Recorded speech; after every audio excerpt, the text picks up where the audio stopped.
बहन नहीं, जानवर है जानवर। मैं उस घर में वापस नहीं जाऊंगी। मैं उस जानवर के साथ मजीद जिंदगी नहीं गुजार सकती। प्लीज आप मेरी मदद करें वरना मैं खुदकुशी कर लूंगी। मेरे माँ से माफी मांगे वरना मैं उसकी बहन यानी तुम्हें तलाक दे दूँ। आमिर, हमारे अपने बच्चे हैं, हम उन्हें पालेंगे, इसको पालेंगे। क्या मुझे अपने चचा से नाराज हो गई है? अरे बोल बेटा बोल। आप लोगों से भी एक सवाल है कि उसके मरने के 5 दिन बाद आप लोगों को कैसे ख्याल आ गया कि उसे कत्ल किया गया है?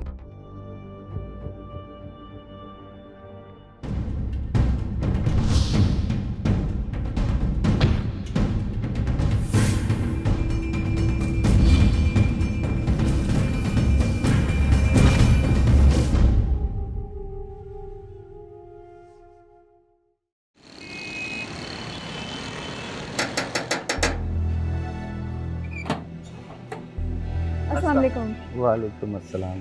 वो अम्मी ने खीर बनाई थी तो अब्बू ने कहा कि आप लोगों को दे के आ जाऊं। जी आप अंदर आ जाएं। बाबर भाई नहीं? वो अम्मी को डॉक्टर के पास लेके गए, बस आने वाले होंगे, आ जाएं। अच्छा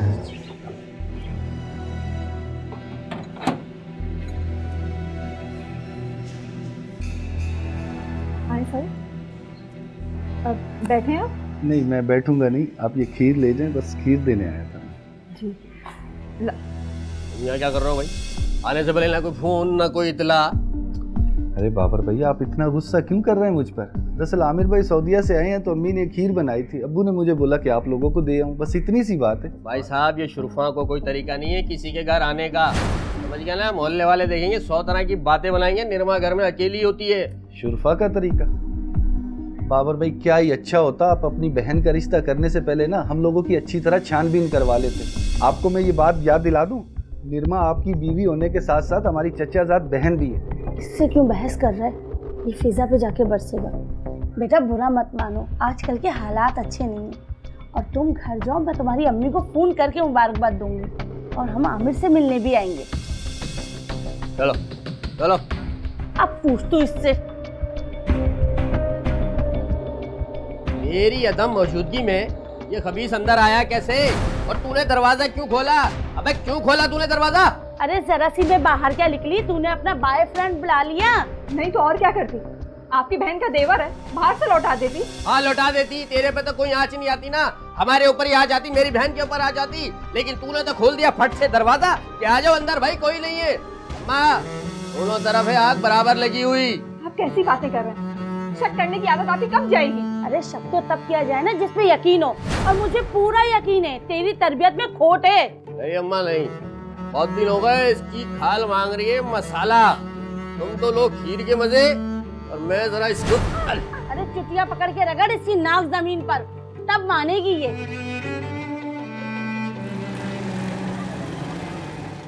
भाई तुम्हारी माँ से अच्छा खाना कोई नहीं बना सकता, सच कह रहा हूँ मैं। बिल्कुल चढ़ाने की बीमारी हो गई है।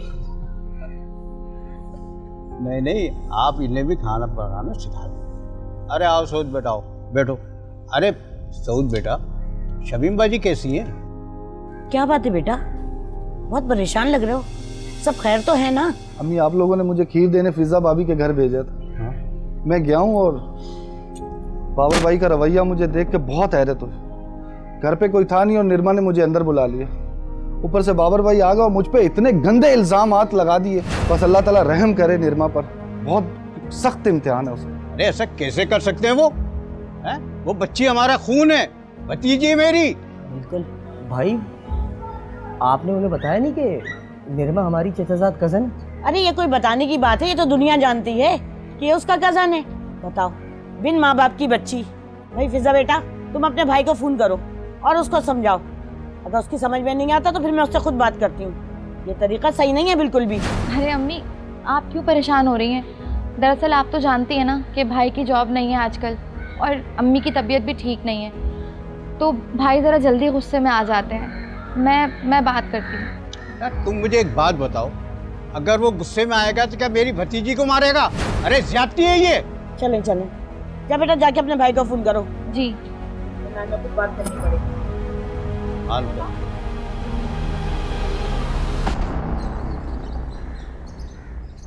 तुम तो अच्छी तरह जानती हो शोहर तो पहले ही मेरी मुट्ठी में था और वो कलमुई मेरी नंद, उसको तो मैंने घर से रुखसत ही कर दिया है।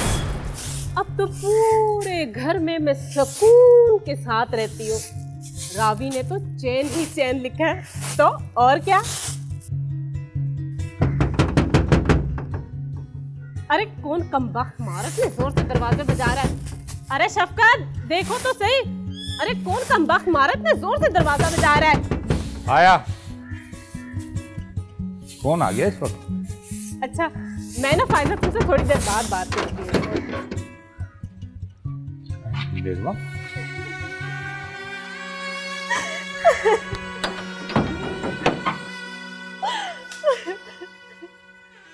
अरे निर्मा तुम अकेली इस वक्त? क्या हुआ, बाबर नहीं आया तुम्हारे साथ? अरे निर्मा, ये हाल तुम्हारा किसने किया? अरे बताओ तो सही तुम। बाबर ने। भाई वो इंसान नहीं, जानवर है जानवर। मैं उस घर में वापस नहीं जाऊंगी अब। अरे अरे ऐसे कैसे नहीं जाओगी, शौहर है वो तुम्हारा। और ये छोटी मोटी बातें तो हर घर में होती हैं, इसका ये मतलब तो नहीं तुम अपना घर छोड़ के यहाँ बैठो। भाभी जब शौहर शहर काटने पर तुल जाए तो क्या बाहर आ जा सकता है? भाई वो मुझ पे जानवरों की तरह तशद्दुद करता है। आप चाहे तो मुझे कत्ल कर दे, वहाँ वापस मत भेजिए भाई, मैं नहीं जाऊंगी वापस। अच्छा ठीक है, तुम रो तो मत, अंदर आओ।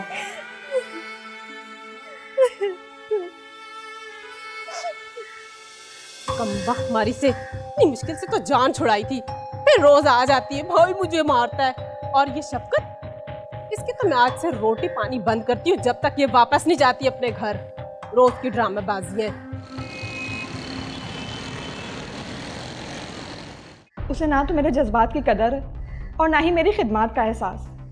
और तो और वो मुझ पर बेईमाना तशद्दुद करता है, मुझे बेऔलादी के ताने देता है। मैं उस जानवर के साथ मज़ीद जिंदगी नहीं गुजार सकती।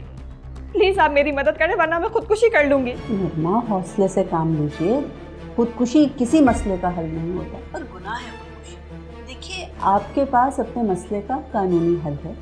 अगर आपका शौहर आपको तलाक नहीं देना चाहता तो कानून आपको खुला लेने का हक देता है, आप ये हक इस्तेमाल कर सकते हैं। लेकिन बहरहाल इतना बड़ा फैसला बहुत सोच समझ कर करना चाहिए, आप जज्बाती फैसला ना कीजिएगा। मैंने अच्छी तरह सोच लिया है, मैं उस जानवर के साथ मज़ीद ज़िंदगी अब नहीं गुजार सकती। मैं हक महर की रकम भी वापस देने के लिए तैयार हूँ और जो कुछ भी उसने मुझे दिया मैं सब कुछ लौटा दूँगी। प्लीज़ मेरी जान उससे छुड़वाने में आप मेरी मदद करें।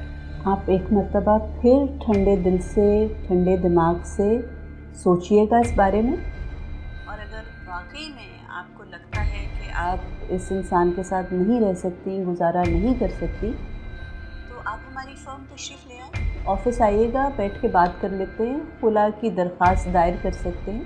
खुला के इस तमाम प्रोसेस को 3 से 6 महीने लग सकते हैं। लेकिन मैं फिर भी आपसे एक मर्तबा पूछूंगी, कोई सुलह करने के इम्कानात हैं? नहीं, अब सुलह की कोई गुंजाइश नहीं है। मैंने तुमसे कहा था ना, तुम्हारा भाई इंसान नहीं एक दरिंदा है, वो किसी भी हद तक जा सकता है। अरे क्या हो गया, आप क्यों कोसे जा रहे हैं मेरे भाई को? बाबर की रोज रोज की मारपीट से तंग आकर आखिरकार निर्मा ने खुला की दरखास्त दे दी है। मेरे खुदा, ये मैं क्या सुन रही हूँ? अरे वो मासूम बच्ची, वो बाबर का बच्चा तो उस पर पहले ही बहुत तशद्दुद करता था। आमिर तू जाकर उसको समझा, मुझे तो डर है कहीं वो उस बच्ची को, या अल्लाह मैं क्या सोच रही हूँ। जा बेटा तू जाकर उसको समझा। देखिए अम्मी, आप गलतफहमी का शिकार हो रही हैं। मेरा तुम्हारा भाई क्या है ये मैं अच्छी तरीके से जानता हूँ। काश मैं उसी वक्त ना कुछ कर गुजरता जब भाई ने मुझे उसका असली चेहरा दिखाया। क्या क्या मतलब, आप क्या करने वाले हैं? जो करोगी तुम करो। अपने भाई को फोन लगाओ और उससे कहो कि सारा मामला खुश असलूबी से निपटाए, मेरे माँ से माफ़ी मांगे, वरना मैं उसकी बहन यानी तुम्हें तलाक दे दूँ। आमिर, ये क्या कह रहे हैं आप? देखो मेरी बात सुनो, मैं तुम्हारी भाई की सतह तक तो जा नहीं सकता, लेकिन अब तुम्हें तलाक देने में ना जरा सा भी टाइम नहीं लगाऊंगा। फोन करो उसे। ताज़ीरात पाकिस्तान की दिफा 315 के तहत अगर कोई शख्स इरादतन किसी हथियार या किसी फेल से किसी को जिस्मानी या जहनी नुकसान पहुंचाए जो इसकी मौत का सबब बने तो उसे कत्ल शुबे अम्द का मुर्तकिब करार दिया जाएगा, जिसकी सजा 14 साल तक हो सकती है। भाई वो इंसान नहीं, जानवर है जानवर। उस घर में वापस नहीं जाऊंगी। मैं उस जानवर के साथ मजीद जिंदगी नहीं गुजार सकती। प्लीज आप मेरी मदद करें, वरना मैं खुदकुशी कर लूंगी। मेरे माँ से माफी मांगे, वरना मैं उसकी बहन यानी तुम्हें तलाक दे दूँ। आमिर, हमारे अपने बच्चे हैं, हम उन्हें पालेंगे, इसको पालेंगे। क्या मुझे अपने चचा से नाराज हो गई है? अरे बोल बेटा बोल। आप लोगों से भी एक सवाल है कि उसके मरने के 5 दिन बाद आप लोगों को कैसे ख्याल आ गया कि उसे कत्ल किया गया है?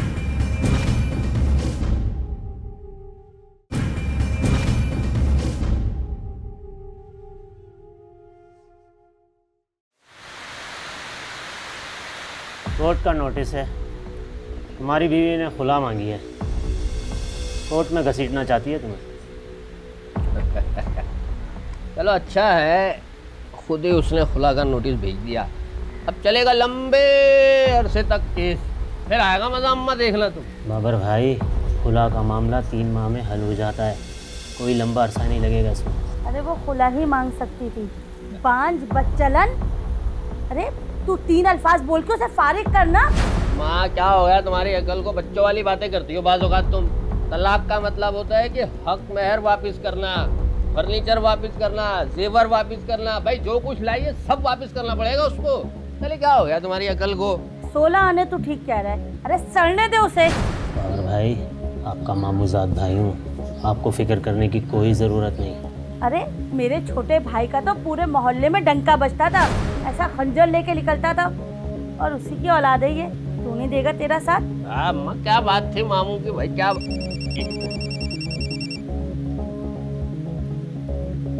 हेलो, अब क्या हो गया? रो क्यों रही है? क्या होगा? किसने बोला? कुछ बोला तेरे को किसी ने? मुझे बता, मैं लाते तो क्या? अरे भाई उसका इस सारे मामले से है। अरे उसका इस सारे मामले से क्या ताल्लुक है भाई? दिमाग खराब हो गया उसका? क्या सटिया गया ये? क्या समझता है? अकेली है मेरी बहन। अबे टांगे तोड़ के डाल दूंगा उसकी मैं। अच्छा तू रो मत। देख तू रोती है, मेरा भी दिल जो है ना दुखता है। हाँ तू रो मत, चाबा तू रो मत। हाँ मैं करता हूँ, कुछ करता हूँ। यास भाई वो आमिर, अम्मा वो आमिर बोल रहा है अगर मैंने निर्मत से माफी नहीं मांगी ना तो हमारी फिजा को तलाक दे देगा। तलाक दे देगा? अरे मेरी बच्ची का घर बर्बाद हो जाएगा। या अल्लाह, मेरी बच्ची। तलाक देगा? देखता हूँ मैं कैसे देता है वो तलाक। अरे एजाज भाई आराम से, तसल्ली से। बहन का मामला है, बिगड़ गया तो काम खराब हो जाएगा। तो फिर क्या करें? अरे भाई तुम परेशान मत हो, मैं करता हूँ कुछ नहीं। अरे तू कुछ कर, मेरी बच्ची का घर बर्बाद हो जाएगा। अरे वो मनूस मेरी बच्ची का भी घर आबाद नहीं रहने देगी। ऐसा कैसे? लावारिस है क्या? अभी उसका भाई सलामत है, माँ सलामत है। क्या समझते हैं? अकेला समझ के दबा लेंगे उसको? अबे एक कर दूंगा जमीन आसमान में अगर मेरी बहन को कुछ किया उन्होंने तो। अल्लाह, तू पूछेगा उससे? अरे मनूस मारी मेरी बच्ची का घर बर्बाद कर रही है। मुझे माफ कर दो निर्मला, मुझसे गलती हो गई, मुझसे बहुत बड़ी भूल हो गई। मैं पता अम्मा भी तुम्हें याद कर करके रोती रहती है। मेरी बेटी निर्मला कहाँ चली गई? जो औरत मुझ पे होने वाले मजालिम में बराबर की शरीक रही, उसे अचानक से मेरी याद कहाँ से आ गई? बंद करें ये ड्रामा। नहीं निर्मला, ये ड्रामा नहीं है। मुझे अपनी गलती का एहसास हो गया है और बस हमारा एक बगैर घर है, सब वीरान हो गया। ऐसा लगता है हमने डेरा डाल लिया और अब ना मैं तुम्हें अपनी पलकों पे बिठा के रखूंगा। शाजिया भाभी आप इसको समझाए ना। बस कर दो निर्मा, बस करो। और क्या चाहती हो? उल्टा होके लटक जाए, एड़ियां रगड़ रगड़ के रोए, फिर मलका आलिया तशरीफ लेकर जाएंगी साथ। लाख रगड़ने को भी तैयार। ये देखो। अरे भाई आप क्या कर रहे हैं? शक्कर आप ही समझाए अपनी इस लाडली बहन को, उसके साथ चली जाए। अरे इसको हम यहाँ कहाँ रखेंगे? हमारे अपने बच्चे हैं, हम उन्हें पालेंगे, इसको पालेंगे। निर्मा, बाबर अपने किए पर बहुत शर्मिंदा है। देखो मेरी खातिर एक दफा इसे माफ कर दो। आप कैसे भूल सकते हैं? किस तरह इसने मुझ पर जानवरों की तरह तशद्दुद किया था। ये बहुत शक्की मिजाज है, ये कल को फिर ऐसा ही कर सकता है। देखो आइंदा अगर ऐसा करे ना तो मुझे फोन करना, मैं इसकी हड्डी पसली एक कर दूंगा। लेकिन अभी एक मौका दे दो इसे माफ कर दो और इसके साथ चली जाओ। बेना देखो इसकी हालत देखो क्या हो रही है, और तुम्हारी भाभी भी तो सही कह रही है ना। बस मलका आलिया बस, ये ना अपनी एक्टिंग बंद करो, अपना बोरिया बिस्तर उठाओ और यहाँ से चलती बनो। खबरदार जो मेरी बीवी को कुछ कहा आपने तो आप चले जाइए यहाँ से। चलो निर्मा, कोई जरूरत नहीं है दोबारा आने की, ले जाओ यहाँ से इसे। चलो चलो निर्मा चलो, ये हमारा कोई लिए, चलो चलो।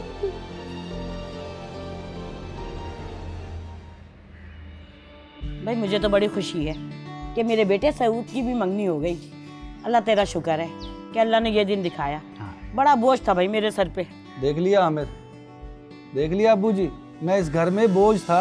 अरे ऐसी बात नहीं है बेटा, दरअसल तुम हमारी बड़ी औलाद हो और छोटे की शादी पहले हो गई, लिहाजा हर माँ बाप ये चाहते हैं कि ये जिम्मेदारी जल्द से जल्द पूरी हो, उनकी औलादों का घर बस जाए।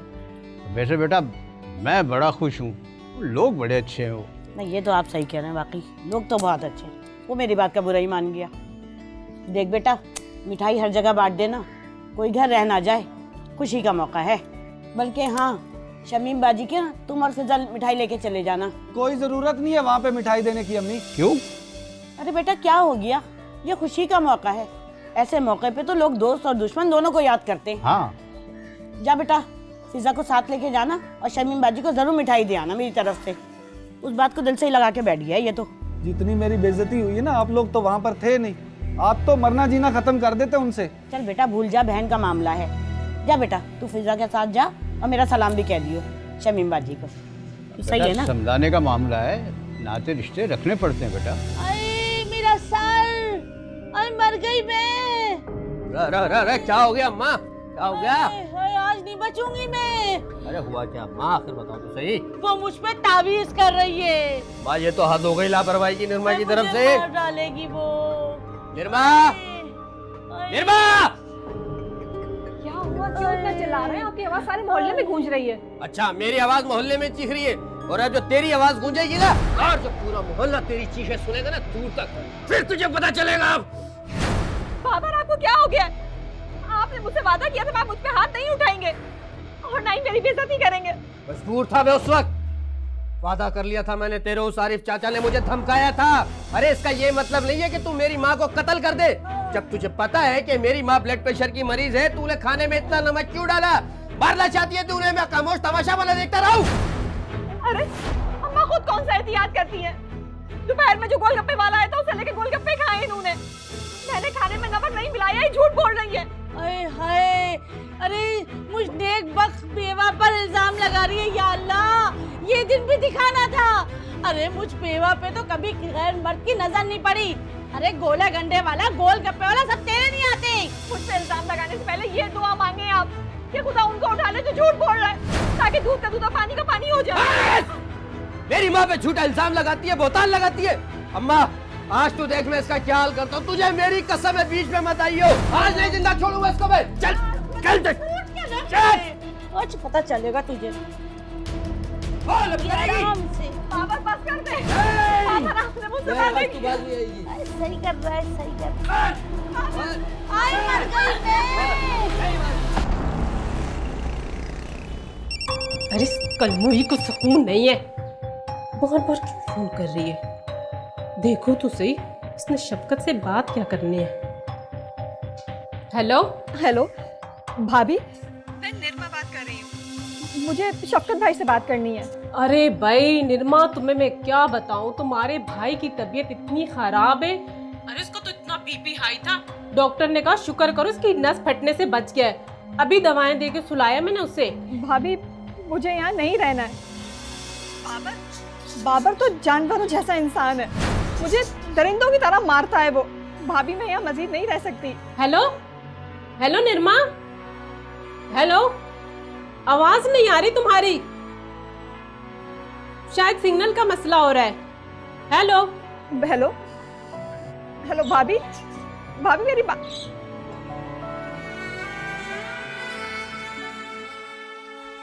मैं क्या करूं? भाई के घर का तो दरवाजा बंद है, शोहर का घर तो जहन्नुम से भी बदतर है। ऐसी जिंदगी से तो मौत अच्छी है। हाँ, ऐसी जिंदगी से तो मौत ही अच्छी है।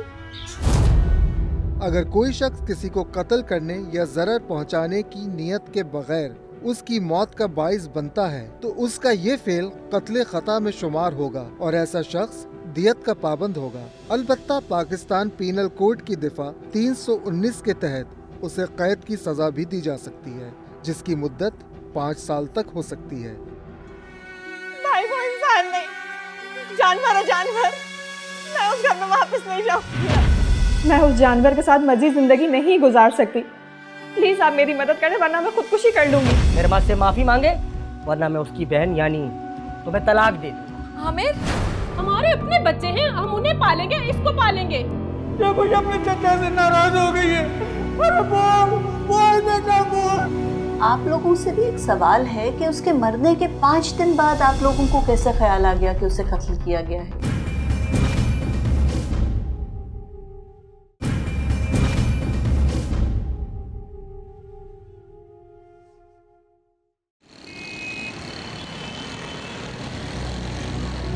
निर्मा, अरे बेटा, अरे क्या हुआ तुझे?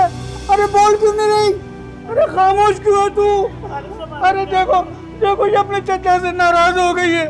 अरे बोल बोल बेटा बोल, क्या हुआ तुझे? मेरी बच्ची क्या हुआ? अरे निर्मा अब हमारे पास नहीं है, इमरान जा चुकी है हमसे बहुत दूर।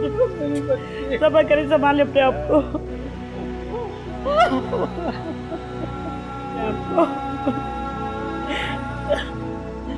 क्या हो गया मेरी बहन को? अरे ये क्या हो गया मेरी बहन को? बहन देख, मैं तुझे लेने आया हूँ। उठ बहन। क्या हो गया ये?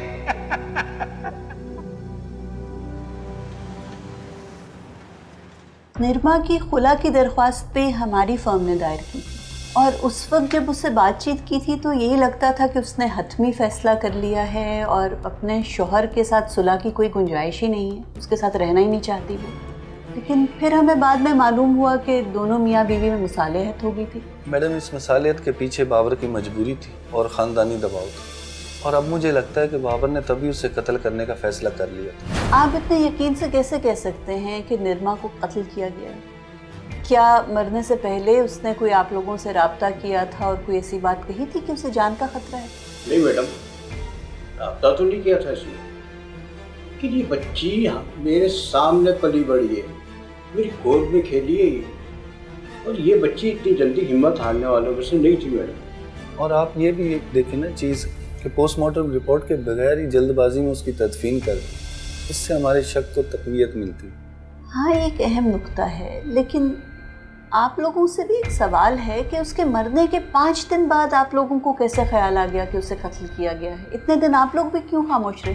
मैडम, इस गहरी खामोशी के पीछे वो इल्ज़ाम है जिसने मेरी रूह को झंझोड़ दिया। कैसा इल्ज़ाम?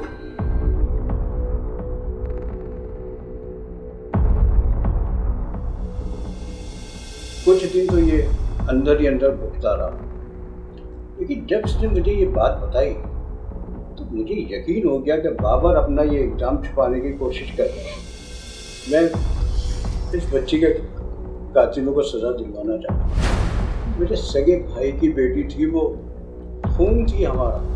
देखिए, बहरहाल इस बात से शक तो होता है कि एक जवान लड़की की अचानक कैसे मौत हो गई और पोस्टमार्टम क्यों नहीं करवाया गया और फिर इतनी जल्दबाजी में तदफीन क्यों की गई।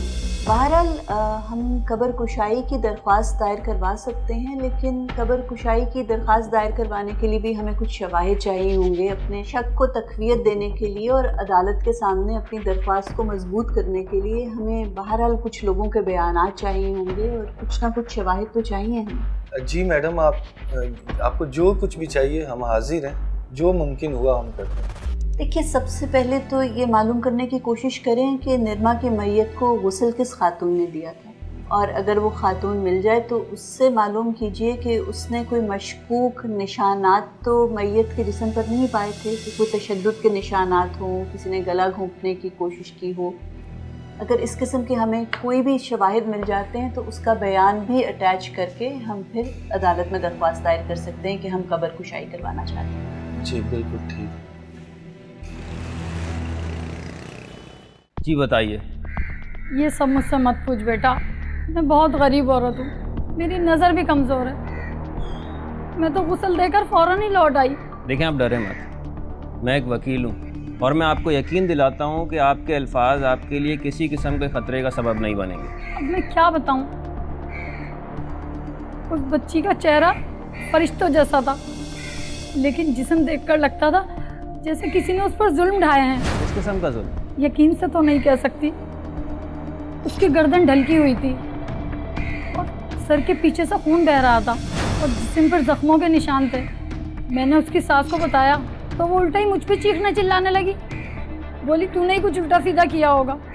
उसके रिश्तेदार पुलिस में हैं। मैं डर गई थी इसलिए मैं चुप रही। लेकिन अब आपको डरने की ज़रूरत नहीं है, आप हिम्मत से काम लें, मैं फिर चक्कर लगाऊंगा।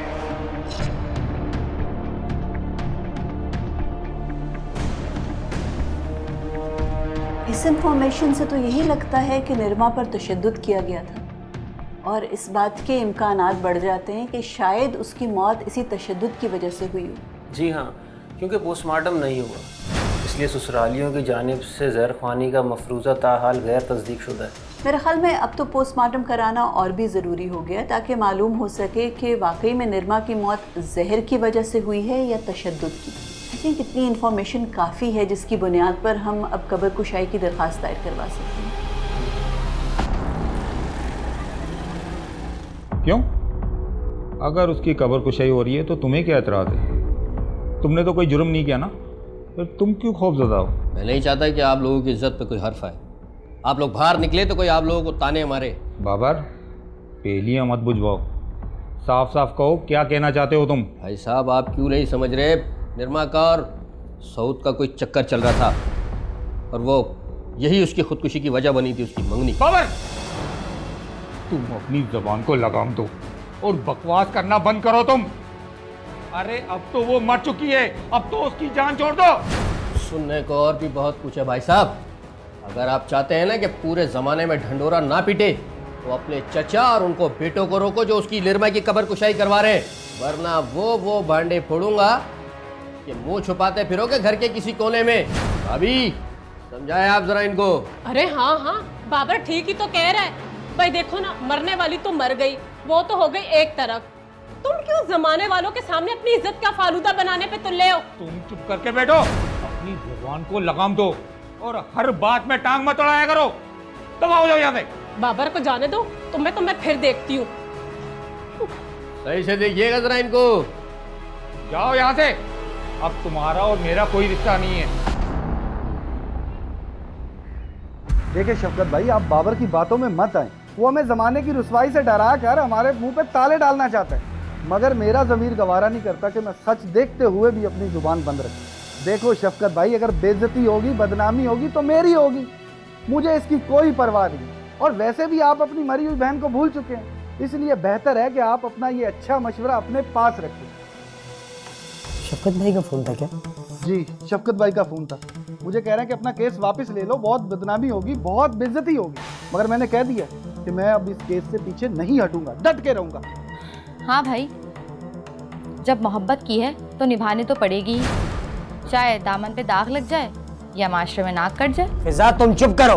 अब आप मुझे क्यों चुप करा रहे हैं? उस निरमा का घर बचाने के लिए आपने मुझे तलाक की धमकी दी थी ना, और अब देखें मरने के बाद भी वो मेरा पीछा नहीं छोड़ रही है। अगर इतनी ही अजीज थी वो आप लोगों को तो आप लोग उसे ब्याह कर क्यों नहीं ले आए? मेरी जिंदगी क्यों अजाब की? बकवास बंद करो, कह रहा हूँ ना।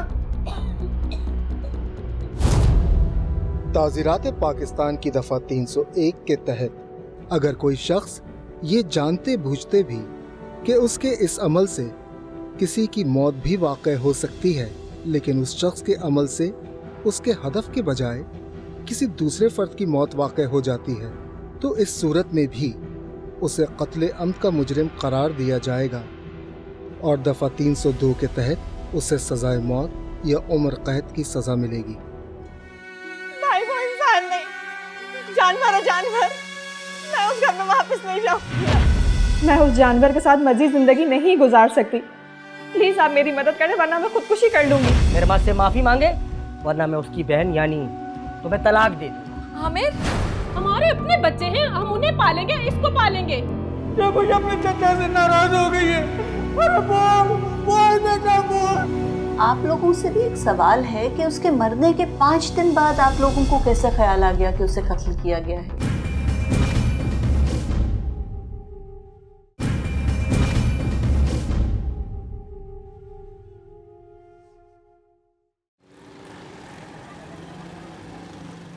हाँ बाबर, कब्रिस्तान पहुंच चुका हूँ मैं कोशिश करता हूँ इनको रोकने की। हाँ। ओए, कहाँ जा रहा है तू? तू आगे नहीं जा सकता, आगे कब्र कुशाई हो रही है और मजिस्ट्रेट साहब खड़े हैं सामने। सर मैं कांस्टेबल एजाज हूँ और ये मेरी कज़न की कब्र है। खुदकुशी कर ली थी इस बेचारी ने। खुदकुशी? हमारे पास कोर्ट के आर्डर है, कब्र कुशाई करा रहे हैं। अब इसकी तबी मौत है या फिर इसे कत्ल किया गया है, ये तो पता चल जाएगा। नहीं सर, मैं आपको कैसे समझाऊँ, खुदकुशी का ही मामला है। इसका कज़न है ना सऊद, ये इससे मोहब्बत करती थी और उसी के चक्कर में इसने जहर खाकर खुदकुशी की है। अगर इसने जहर खाया है तो वो तो पोस्टमार्टम की रिपोर्ट में आ जाएगा। मुझे एक बात बताओ, तुम भी तो कानून के महाफिज हो, तुम्हें भी कानून पे अमल करना चाहिए था। इसकी तदफीन से पहले तुम्हें इसका पोस्टमार्टम कराना चाहिए था, तुमने क्यों नहीं कराया? सर लगता है कि इसने पोस्टमार्टम रुकवाने के लिए अपना बहुत असर रसूख इस्तेमाल किया होगा। सर मैंने चेक किया है कि इसका रिकॉर्ड पहले भी कुछ अच्छा नहीं है। नहीं सर, ऐसा कोई मामला नहीं है सर। मैं तो ऐसे ही आ गया था देखने के लिए कि आप क्या कर रहे हैं। भला मेरा इस मामले से क्या ताल्लुक? आप जो काम करना चाहते हैं करें सर। चले ठीक है, हमें अपना काम करने दें। बराए मेहरबानी आप जाएं यहाँ से। चलो चलो निकलो।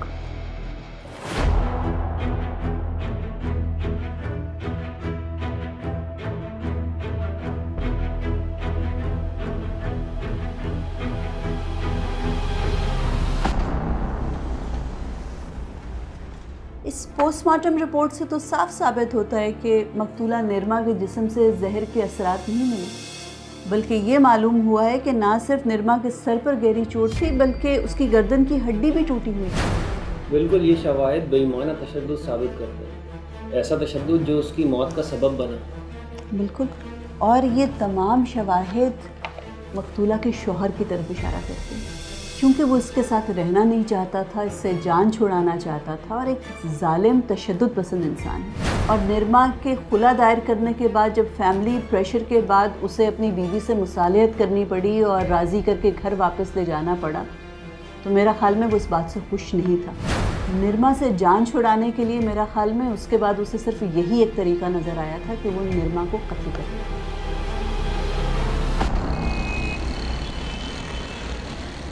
ये सच है इंस्पेक्टर साहब, मैंने ही उसे कत्ल किया। मैं उससे पीछा छुड़ाना चाहता था, मगर आमिर और सऊद की धमकी की वजह से मुझे उससे माफी मांगनी पड़ी, नाक रगड़नी पड़ी।